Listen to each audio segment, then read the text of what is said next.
সাত দিনের পুলিশ হেফাজত শেষে ফের আদালতে প্রাক্তন তৃণমূল বিধায়ক দেবপ্রসাদ বাগ। আদালত চত্বরে বিক্ষোভ ও স্লোগান। 7 দিনের পুলিশ হেফাজত শেষে মঙ্গলবার দুপুরে কড়া পুলিশি নিরাপত্তার মধ্যে দিয়ে কালনা বিধানসভার প্রাক্তন তৃণমূল বিধায়ক দেবপ্রসাদ বাগকে ফের কালনা মহকুমা আদালতে হাজির করানো হয়। আদালত চত্বরে সকাল থেকেই মোতায়েন ছিল বিশাল পুলিশ বাহিনী। যে কোনো অপ্রীতিকর পরিস্থিতি এড়াতে আদালত চত্বর এবং আশপাশের এলাকায় নিরাপত্তা ব্যবস্থা জোরদার করা হয়। দেবপ্রসাদ বাগকে আদালতে আনা ও নিয়ে যাওয়ার সময় সেখানে উপস্থিত বিজেপি কর্মী সমর্থক এবং সাধারণ মানুষের একাংশ বিভিন্ন স্লোগান দিতে থাকেন। কেউ চোর চোর স্লোগান দেন, আবার কেউ ছেলে খুনি বাপ চোর বলেও স্লোগান তোলেন।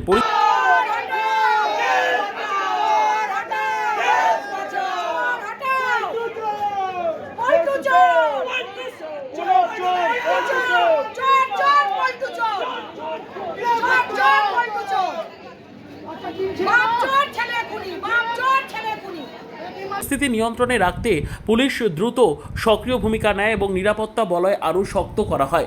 আদালতে তদন্তকারী সংস্থা এবং অভিযুক্ত পক্ষের আইনজীবীদের মধ্যে দীর্ঘ শুনানি চলে। মামলার বিভিন্ন দিক বিচার বিশ্লেষণের পর কালনা আদালতের বিচারক কালনার বিধায়ক দেবপ্রসাদ বাগ ও মন্তেশ্বর পঞ্চায়েত সমিতির তৃণমূল কংগ্রেসের সভাপতি আহমেদ হোসেনকে পর্যন্ত জেল হেফাজতের নির্দেশ দেন। এই ঘটনাকে ঘিরে কালনা মহকুমা আদালত চত্বরে ব্যাপক চাঞ্চল্যের সৃষ্টি হয়। রাজনৈতিক মহলেও বিষয়টি নিয়ে শুরু হয়েছে জোর আলোচনা। আদালতের রায়ের পর একদিকে যেমন বিরোধী শিবিরের কর্মী সমর্থকদের মধ্যে উচ্ছ্বাস লক্ষ্য করা যায়, অন্যদিকে তৃণমূলের পক্ষ থেকেও এখনও পর্যন্ত এ বিষয়ে আনুষ্ঠানিক কোনো প্রতিক্রিয়া সামনে আসেনি। পুরো ঘটনার দিকে নজর রয়েছে জেলা প্রশাসন ও পুলিশ কর্তৃপক্ষের। আইন শৃঙ্খলা পরিস্থিতি স্বাভাবিক রাখতে আদালত চত্বর এবং সংলগ্ন এলাকায় অতিরিক্ত পুলিশ মোতায়েন রাখা হয়েছে। মামলার পরবর্তী শুনানির দিকে এখন সকলের দৃষ্টি। রীতা ভট্টাচার্যের রিপোর্ট, সুন্দর বাংলা নিউজ।